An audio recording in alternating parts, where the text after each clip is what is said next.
This is Dr. Toby, your host on Health and Wellness. It's a pleasure to invite you to watch our show this week. We have a distinguished guest. Her name is Miss Gloria Mays. She's a psychiatric nurse practitioner, works at Serenity, works at Allegiance, and other independent practices. She's been a nurse now for 25 years. She's a minister, she's a Christian, she's a nurse practitioner, she's a daughter, she's a sister, and she's going to share her unique experiences over the last 30, 40 years of being alive as a Christian. She's going to share with you how she was born in Marouge, how she worked in New Orleans and Baton Rouge, got her undergraduate degree at Grambling State University, how she failed out of nursing school but never gave up, went on to pursue a advanced degree, a master's degree. She got 2 masters in Southeastern University and then got a nurse practitioner. She has a phenomenal story that tells you with God all things are possible. You don't want to miss it. Look forward to seeing you on our show. God bless you. Jesus is Lord.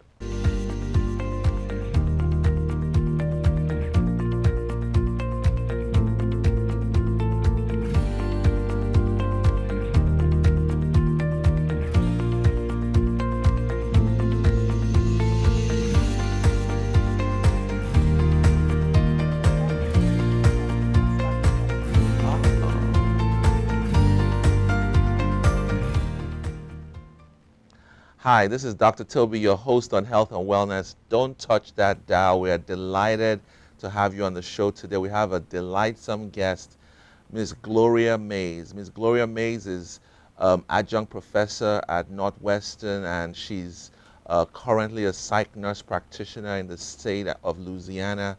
And she's been practicing for a lot of time, and she's blessed so many, and not just in the medical field, but also with her ministry.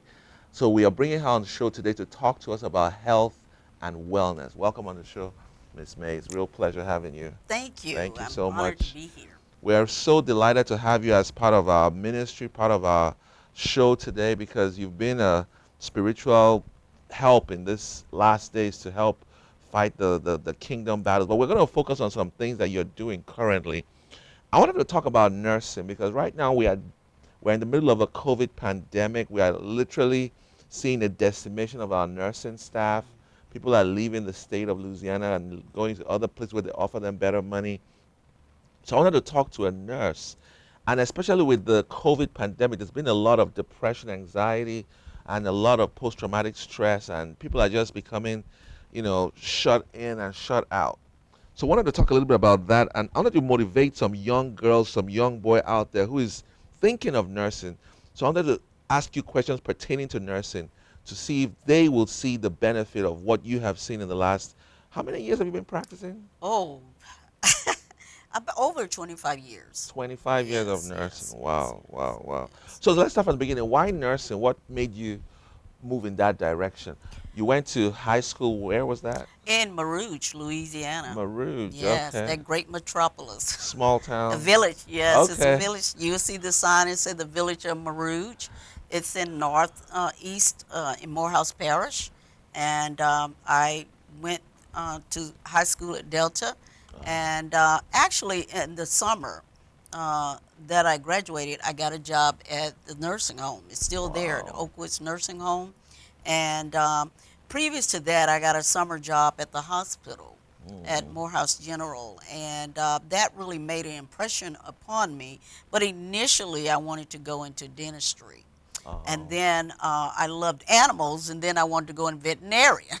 Wanted to be a veterinarian, and but I think the summer jobs and working in the nursing home and the hospital kind of geared me towards nursing. And nursing is quite a profession where you can almost do anything in it. Right. It's very versatile. It's multifaceted. There's nursing in almost every spectrum of society, and I actually love being a nurse. So the experience at the nursing home was kind of what pulled you towards nursing. I think so. Even in that summer and then working at the hospital, I really love working with elderly patients, and I really enjoyed seeing them get better. Oh wow. And actually, that summer, I actually witnessed my first patient to die, but it was a very unique experience, and it made an impression upon me. So no Mm. matter what I did, I would always somehow be drawn back to the medical profession in nursing. So from Marouge Delta High School, you went to Grambling State. No, actually, you'll find I've gone to multiple universities. I Oh. went to ULM, which at the time was NLU, and I went there maybe a year and a half, but I really wasn't happy there. And I noticed that most of my friends didn't attend there. And I wondered, where are all my friends in school at? And then I found out that they were all at Grambling or at Southern, and I thought, well, I need to go there. And so I shared it with my mom and my godfather at the time, and they really weren't familiar with Grambling. My sister had graduated from NLU, which is now ULM, and they said, well, she went there, you could go there too. But I said, well, I don't want to go there. And so my godfather was very supportive of me, and he wanted to make sure that I was happy. And so he Mm. said, "Hey, let's go to Grambling. Oh If you want to wow. go to Grambling, he, of course, set down some standards for me and said, you're not going there for all of these other things. You're going to get an education, Mm. and come home back with an education. Nothing else. We don't want to do anything else." And so that really was my focus. So there was no time off between Delta High School and NLU. You didn't have any off, like one No, year no, off and all no, that. no. Okay. Never take. In fact, my mom would tell you I loved school. Even I think initially when everyone else went to Head Start or kindergarten, I didn't because I was sick. And Oh. so by the time I got to school, I guess I was so happy to be in it. I really, even in the summer, I spent all of my times in the library in Marouge, Wow. and I read.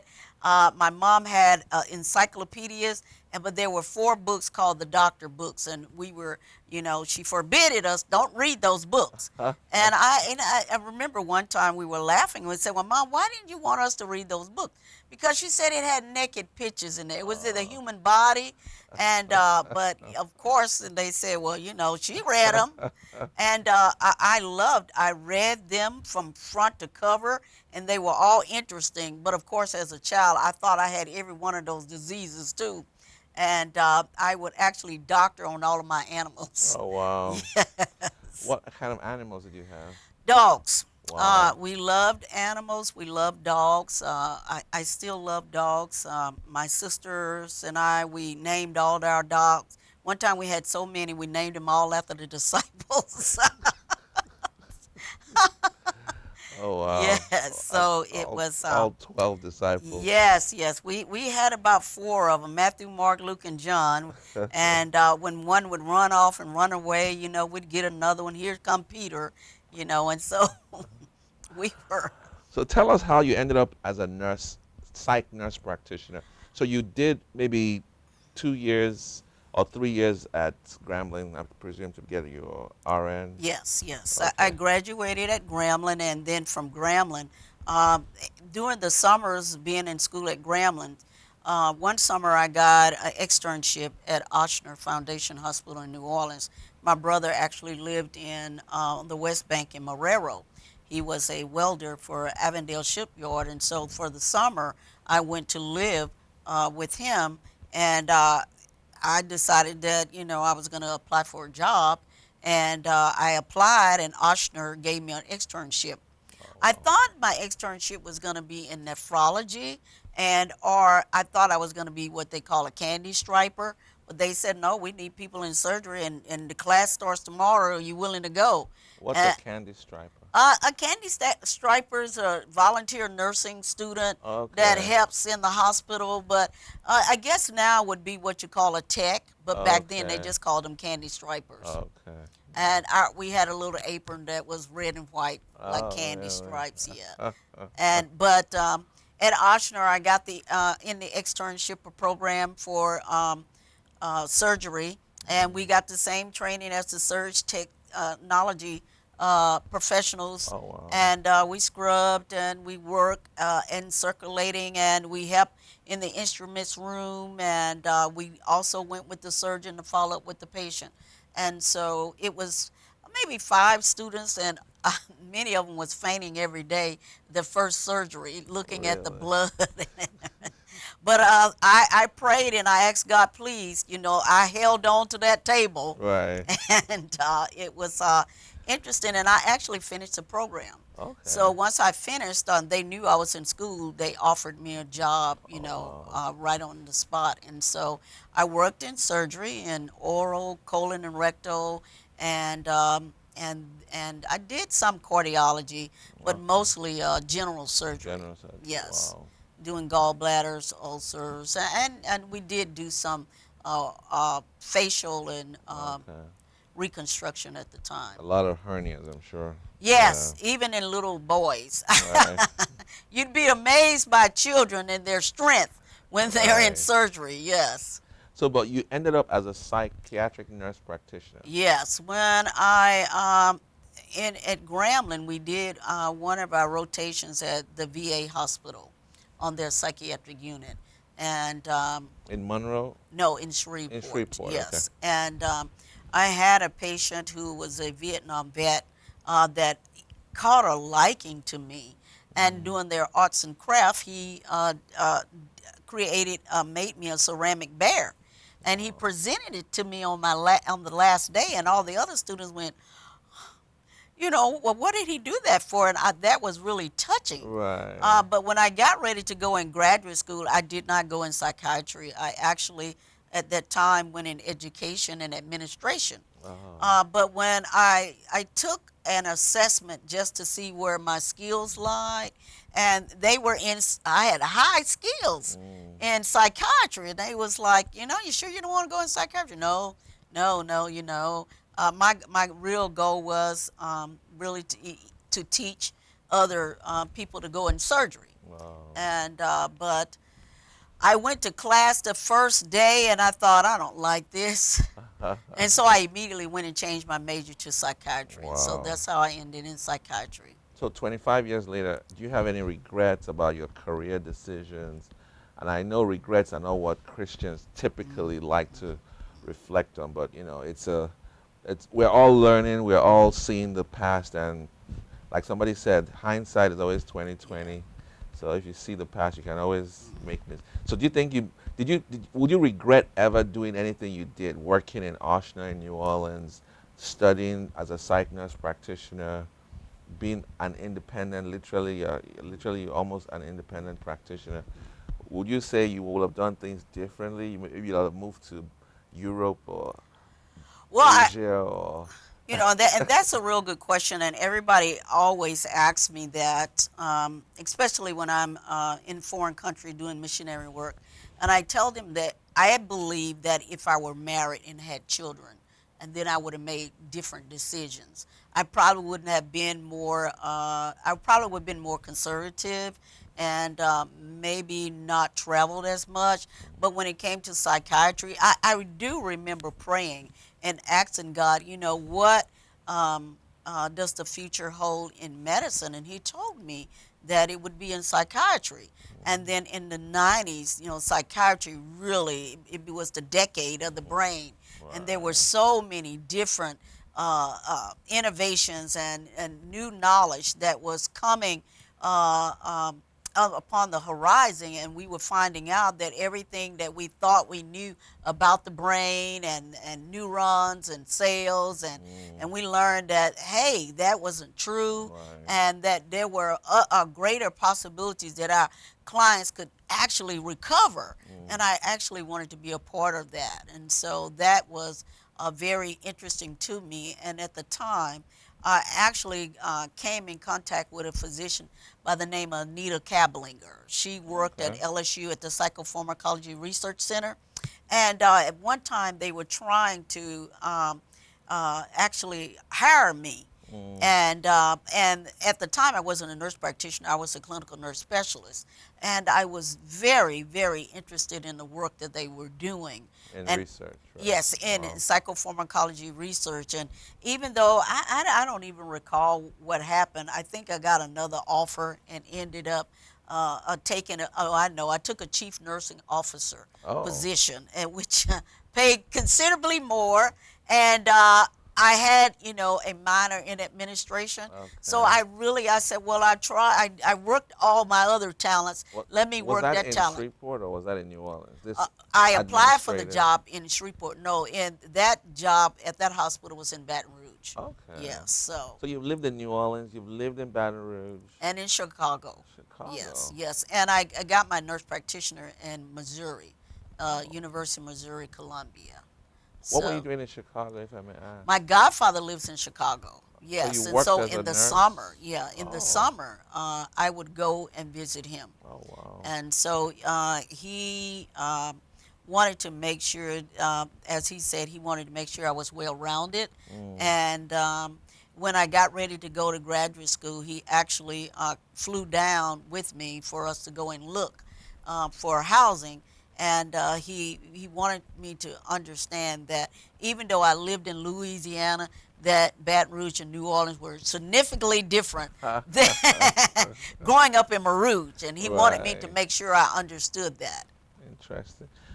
You said something about the researchers who facilitated your interest, but were there clinicians who you may consider mentors in the psych field over the last 25 years? Are there people you can say, either nurse practitioners or physicians or clinicians in general, who you think have encouraged and motivated and inspired you to move into a higher dimension of your practice? I have to say this. I met the Surgeon General, Satcher, What's his and name? Satcher. And A long time ago. I used to, I was a state vice president in the National Association for Mental Illness, Oh. NAMI. And so I got a chance and an opportunity to interact with families and patients, Hmm. and I saw their struggles, and I was always constantly challenged on trying to get new resources or how to get resources from Washington, D.C. to rural areas and communities. And, I have to say this, I work with two phenomenal psychiatrists right now, Hmm. Dr. Alfredo Torres and Dr. Aruda Gudupali. I've been working with Dr. Torres um, since my initial getting licensed. And then maybe 2 years later, I started working with Dr. Gulapali. And And you got Dr. your license maybe 2000 or 2006. 2006. Yes. Wow. Before that, I was a clinical nurse specialist. When I went to Southeastern, I got two masters. I got a Oh, first wow. master's at Southeastern, which is in Hammond, In which Hammond. is only 30 minutes from New Orleans. Okay. And so while I was working, it was easily, the courses was one day a week.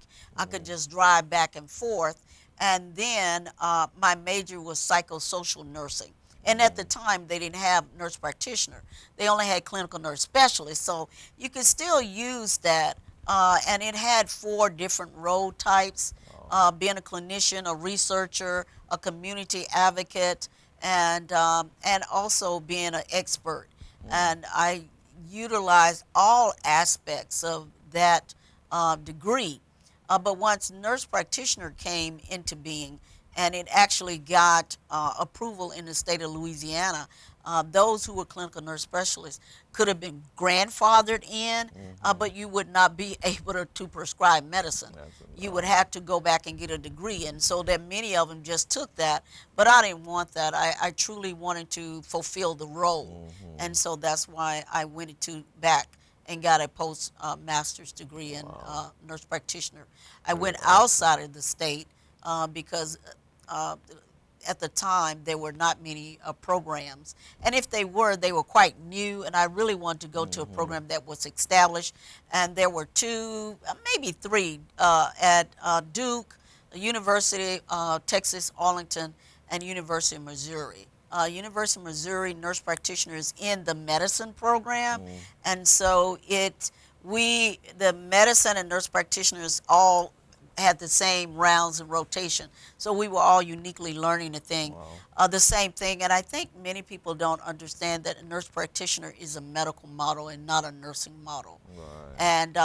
And It's hard to change that stereotype that she's a nurse, yes, and yeah, why are you telling me what to take if you're a nurse? yes. And to many patients, they won't call us nurse practitioner. They'll say doctor. Oh, that's my Right. doctor. That's Yeah. the best doctor I have. Or and I think that when it started, the psychiatric nurse practitioner is the oldest nurse practitioner's role. Oh, really? Yes, I didn't know and that. so it has a very rich history. Mhm. So just give me an idea. So let's go back. So you went to NLU for 1.5 years, then you went to Grambling State, Hmm. finished up there, got a job in New Orleans, worked there, maybe got a job in Baton Rouge, No, I actually worked here in Shreveport. I no I at LSU. Oh, okay, Conway. Monroe, yes, Oh, yes. okay. I had a dual role. I worked the psychiatric unit at the time was managed by the state, the Office of Mental Health. Right. So I was a state employee. Oh, And when I got ready to go to graduate school at Southeastern, I requested to be transferred. And so they transferred me as a state employee down south okay. to Greenwell Springs, which at the time was a very premier psychiatric, multifaceted.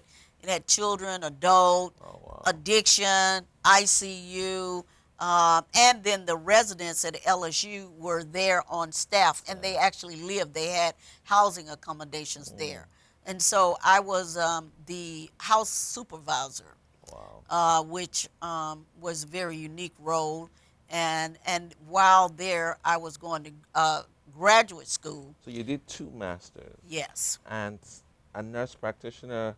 I guess the master's is same as the nurse practitioner, right? No, well, No. my first degree was clinical nurse specialist. Okay, okay. Yes, they're both advanced degrees, Advanced degrees, and right. now in the state of Louisiana, they can both practice and they Practice. both can still Mhm. prescribe. Oh, wow. I'm so impressed by what you said that God showed you there was a future for nurse, psychiatric nurse practitioners. Yeah.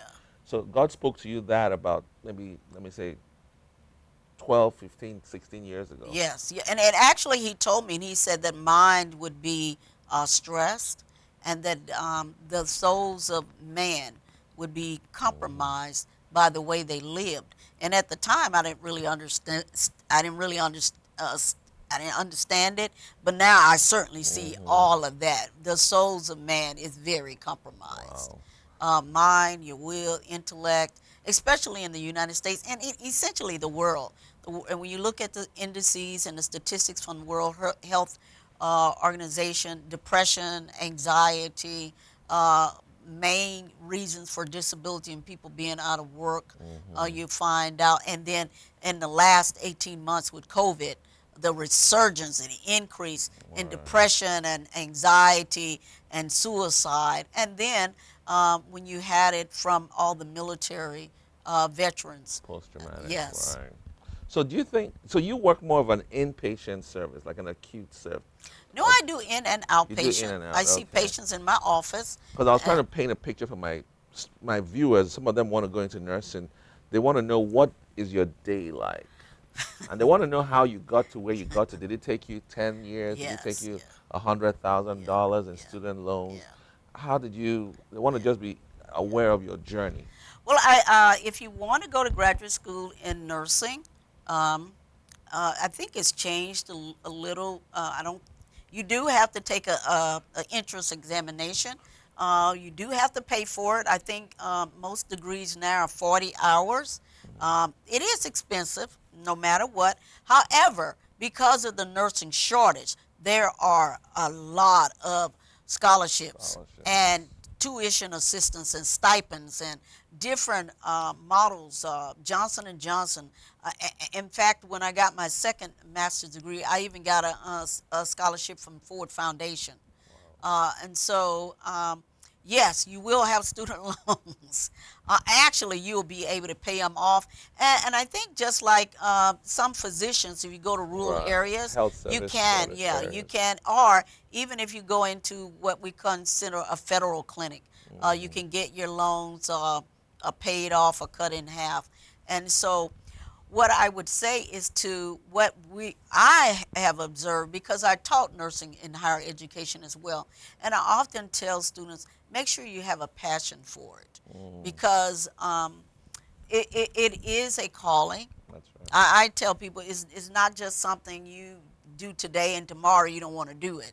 It has to be a calling, and it has to be something that you're truly sincere about. Mm, It's a sacrifice. You spend long hours away from your family, and oftentimes you work um, many days. And mm, now, because there's a shortage, the field is wide open. wide open, right. Used to be really difficult to get into nursing school. It was very competitive, but now with the shortage, and they have so many bridge programs and Mm-hmm. rapid programs, and even the online program. Many people have a misperception that nurses become nurses online.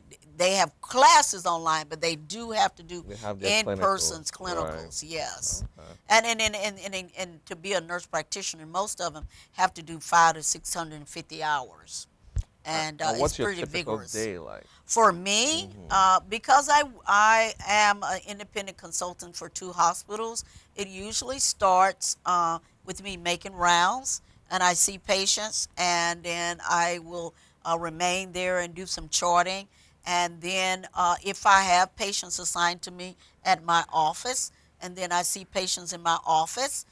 As in my role, I can also do med management and psychotherapy. I Mm-hmm. enjoy counseling, and I see adults, children, and geriatrics. Oh, So one of the hospitals I work at was a specialty for geriatric, but now it has geriatric and adults.